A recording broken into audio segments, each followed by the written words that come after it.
ರಷ್ಯಾದಲ್ಲಿ ಅಮೆರಿಕದ ವಿಮಾನ ರಹಸ್ಯವಾಗಿ ಲ್ಯಾಂಡಿಂಗ್ ಆಗಿದೆ. ರಹಸ್ಯವಾಗಿ ಲ್ಯಾಂಡ್ ಆಗಿರೋದು ಅಮೆರಿಕದ ವಾಯುಪಡೆಯ ವಿಮಾನ ಲ್ಯಾಂಡಿಂಗ್ ಆಗಿದೆ. ಅಲ್ಲಿ ಅಮೆರಿಕದ Boeing C-17A globe master 3 land ಆಗಿರತಕ್ಕಂಥ ವಿಮಾನ ಅಲ್ಲಿ ಮಾಸ್ಕೋದಲ್ಲಿ ಲ್ಯಾಂಡಿಂಗ್ ಆಗಿರೋ ವಿಮಾನ.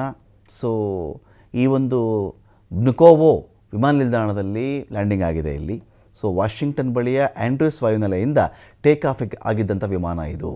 ಬಳಿಕ ವಾಯುಪಡೆ ವಿಮಾನ ಲಾತ್ವಿಯಾದ ರಿಗಾದಲ್ಲಿ ತಂಗಿರುತ್ತೆ. ನಂತರ ಬೆಳಗ್ಗೆ 10 ಗಂಟೆಯ ಸುಮಾರಿಗೆ ರಷ್ಯಾದ ರಾಜಧಾನಿಗೆ ಇದು ಬಂದಿದೆ.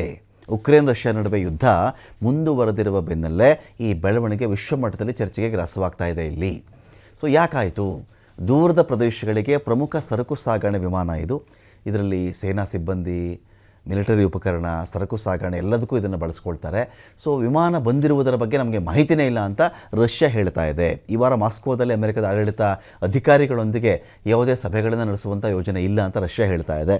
ರಷ್ಯಾದವ್ರು ನಮಗೆ ಈ ವಿಮಾನ ಬಂದು ಇಳಿದಿರೋ ಮಾಹಿತಿನೇ ಇಲ್ಲ ಅಂತ ಹೇಳಿದ್ರೆ ಯಾವ ದಡ್ಡನೂ ನಂಬಲ್ಲ ಅದನ್ನು. ನಮ್ಗೆ ಗೊತ್ತೇ ಇಲ್ಲ, ಬಂದು ಇಳಿದುಬಿಟ್ಟಿದೆ ಅಂತ ಹೇಳೋಕ್ಕಾಗಲ್ಲ. ಏನೋ ಇದರ ಹಿಂದೆ ಅಡಗಿದೆ. ಒಪ್ಕೊಳ್ಳಿಕ್ಕೆ ಸದ್ಯಕ್ಕೆ ರಷ್ಯಾ ಇದಕ್ಕೆ ರೆಡಿ ಇಲ್ಲ ಅಂತ ನಾವು ಭಾವಿಸ್ಬೇಕಾಗತ್ತೆ. ಯಾವುದೇ ಸಭೆ ನಡೆಸಲ್ಲ ನಾವು ಅಂಥೇಳಿ ಕ್ರೆಮ್ಲಿನ್ನ ವಕ್ತಾರ ಡಿಮಿಟ್ರಿ ಪೆಸ್ಕೋವ್ ಇದ್ರ ಬಗ್ಗೆ ಹೇಳಿದ್ದಾರೆ. ನಮ್ಮ ಹತ್ರ ಅಧಿಕೃತವಾಗಿ ಇದು ಗೊತ್ತೇ ಇಲ್ಲ ಇದು ನಮಗೆ ಅಂತ ರಷ್ಯಾ ಮಾತಾಡ್ತಾ ಇದೆ. ಆದರೆ ಯಾಕೆ ವಿಮಾನ ಬಂದು ಇಳಿದಿದೆ ಎನ್ನುವುದರ ಬಗ್ಗೆ ಇನ್ನಷ್ಟೇ ಮಾಹಿತಿ ಹೊರಬೀಳಬೇಕಾಗಿದೆ.